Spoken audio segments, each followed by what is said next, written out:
So welcome back to another video lesson on bank promotion study. In this particular video lesson, we are going to learn about the Atal Pension Yojana.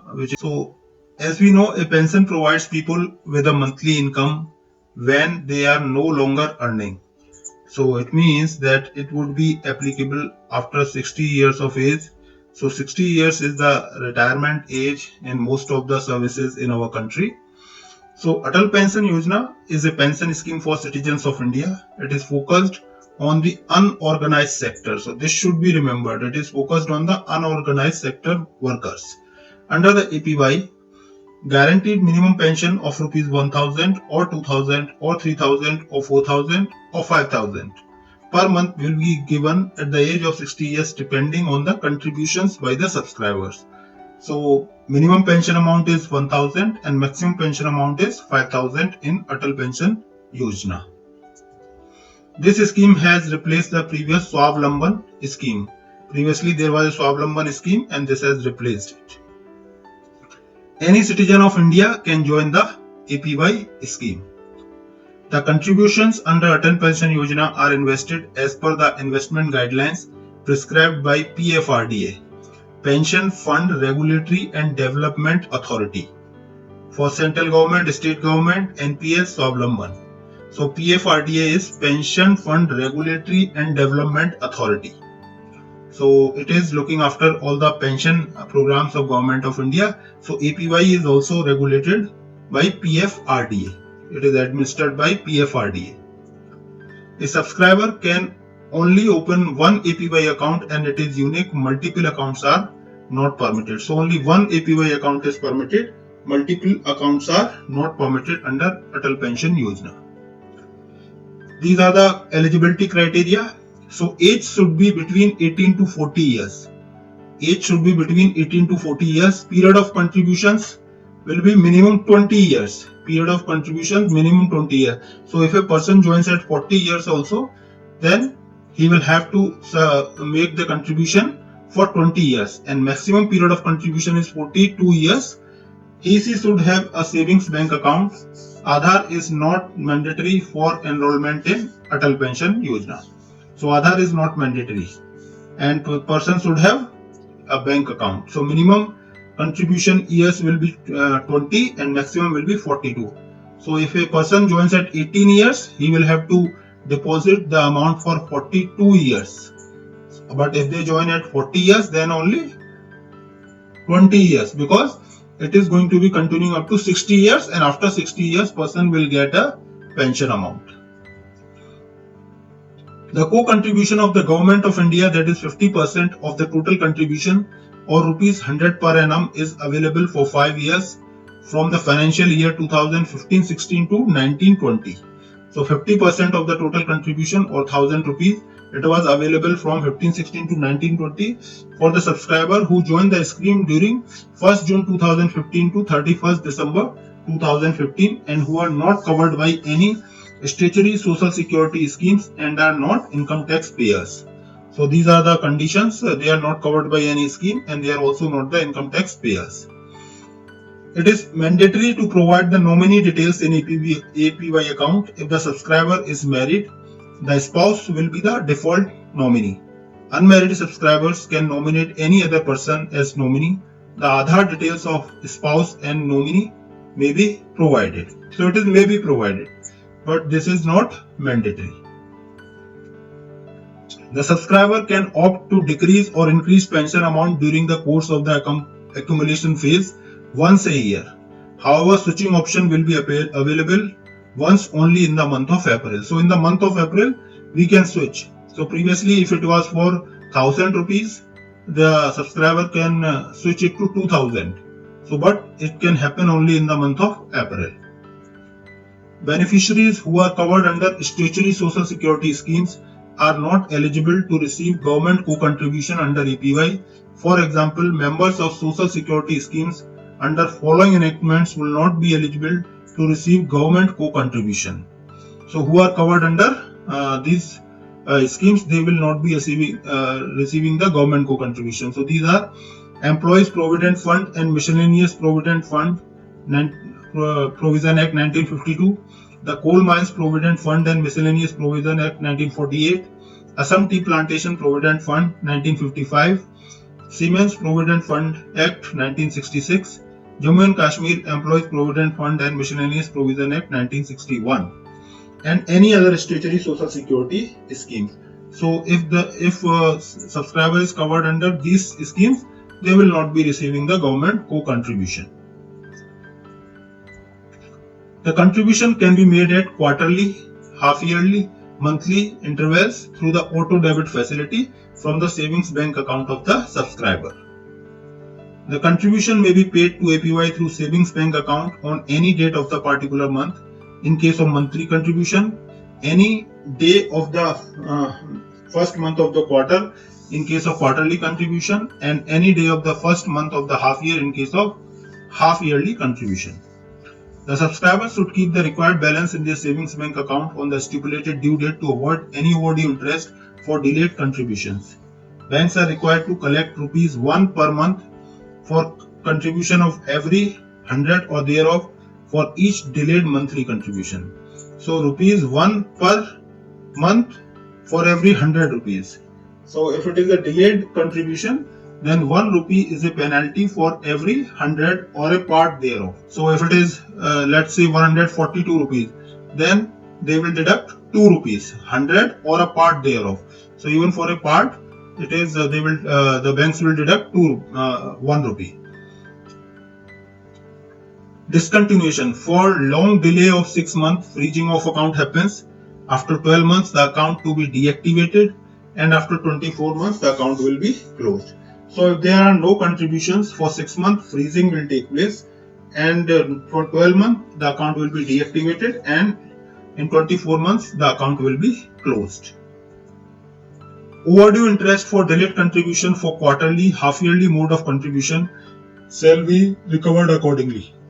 The overdue interest amount collected will remain as part of the pension corpus of the subscriber.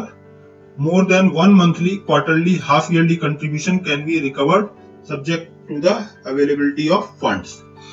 So there can be recovery of more than one monthly, quarterly, half-yearly if their available funds are there in the account.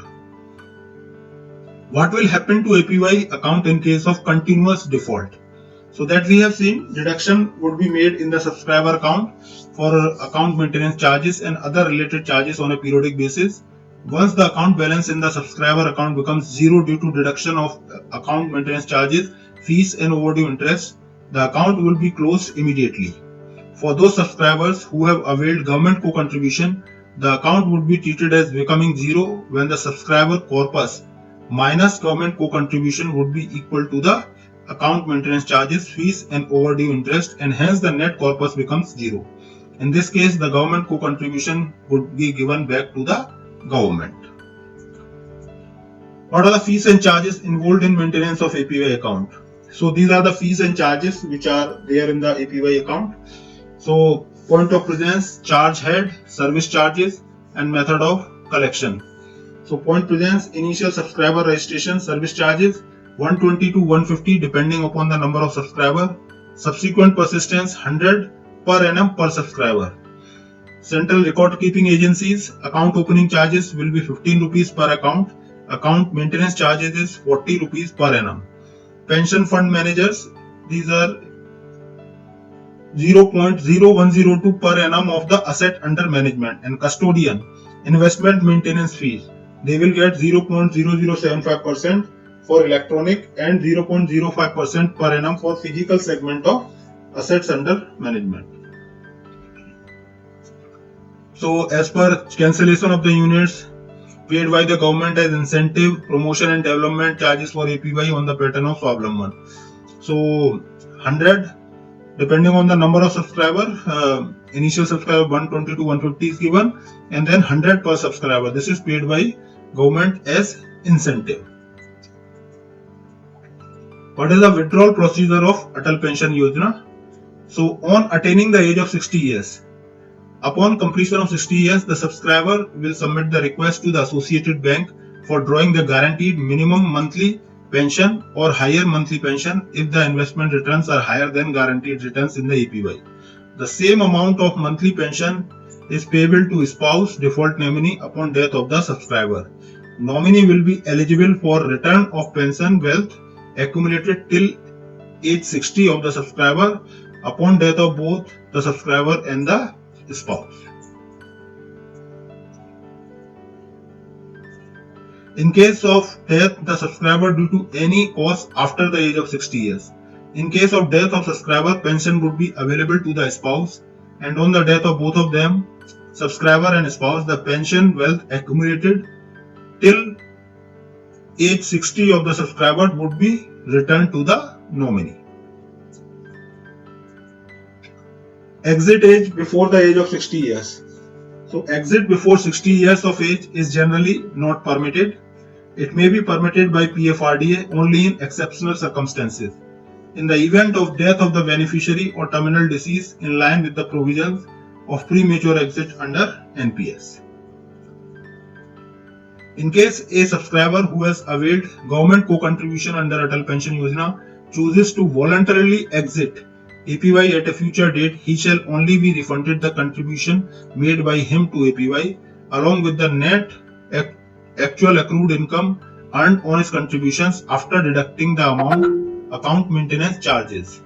The government co-contribution and the accrued income earned on the government co-contribution shall not be returned to such subscribers. So the government, if voluntarily exit is there, then government contribution and the accrued income earned on the government contribution, that will not be there, and deduction of account maintenance charges will also happen. Death of the subscriber before 60 years, the entire accumulated corpus under APY will be returned to the spouse or nominee. However, pension shall not be payable to the spouse or nominee. The periodical information to the subscriber regarding activation of PRAN, balance in the account, contribution credits, etc. will be intimated to APY subscriber by way of SMS alerts. The subscriber will also be receiving physical statement of account once a year. So once a year, they will be receiving physical statement of accounts, and they are intimidated by SMS alerts. The physical statement of APY account will be provided to the subscribers annually, so that we have seen. The contributions may be remitted through auto debit uninterruptedly even in case of change of residence or location. What will happen to the existing subscriber of NPS Light and Swablamban Yojana? So these are the customers who were there in the NPS Light and Swablamban Yojana. So the subscriber between the age group of 18 and 40, the subscriber would be automatically migrated to APY if they are in the age group of 18 to 40. With an option to opt out. They can also opt out. Monthly, quarterly and half yearly contributions under APY for different minimum guaranteed amount of pension at different age entry and return of the corpus amount to the nominee. So this is the table which shows us that return of corpus to the nominee will be 1.70 lakh in case the minimum guaranteed pension is 1000 rupees. For 2000 it is 3.40 lakh, just double, then triple, and this would be 4 times, and this is 5 times. So if we just return one, remember 1, then accordingly we have to multiply. So 1000, 1.70 lakhs, and if the age is at entry is at 18 years, then monthly installment is 42 rupees only. So if age is 30 years, then it is 116 rupees. So this is the table which is showing different. For example, if age is 35 years, then it is 181 rupees. So accordingly, half yearly installment for 5000 rupees, half yearly installment is 4438 rupees. So this is the table which is showing that how much amount needs to be contributed on monthly, quarterly or half yearly basis in Atal Pension Yojana. So this was regarding Atal Pension Yojana. Thank you so much for attending this video lesson.